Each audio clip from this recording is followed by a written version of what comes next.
Hello everyone. तो लो जी आ गया खेसारी लाल यादव जी और अमरपाली दुबे का एक बहुत ही बेहतरीन वीडियो सॉन्ग जो कि फुल वीडियो सॉन्ग में रिलीज हो चुका है।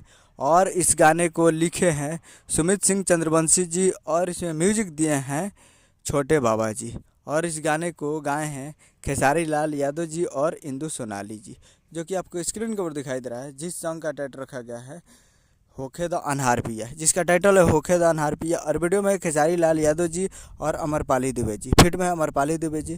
तो ये आज फुल वीडियो सॉन्ग में रिलीज हो चुका है और एक मूवी का सॉन्ग है जिस मूवी का नाम है डोली सजा के रखना। और इस मूवी का काफ़ी बेहतरीन सॉन्ग है और इसका बहुत दिन पहले इसका ऑडियो सॉन्ग रिलीज़ किया गया था और अभी इसका फुल वीडियो सॉन्ग भी रिलीज़ कर दिया गया है, जो कि बहुत ही ज़बरदस्त वीडियो सॉन्ग है। तो अभी तक आप लोग नहीं देखे हैं तो आप लोग जाइए और जाकर इस फुल वीडियो सॉन्ग को आप जाकर देख सकते हैं SRK music Bhojpuri YouTube channel पे। SRK music Bhojpuri YouTube channel पे फुल वीडियो सॉन्ग को आप जाकर देख सकते हैं, जो कि काफ़ी बेहतरीन वीडियो सॉन्ग है। तो आप लोग जाइए और जाकर SRK music Bhojpuri YouTube channel पे जाकर देखिए और प्यार दीजिए। उम्मीद करूँगा वीडियो से चैनल सब्सक्राइब बेल बजता है ताकि खेसारी लाल यादव जी का लेटेस्ट लाता है वीडियो। चलो वीडियो को लाइक कीजिए, चैनल को सब्सक्राइब कीजिए। तो मिलता है अगले वीडियो में, तब तक के लिए जय हिंद जय भोजपुरी।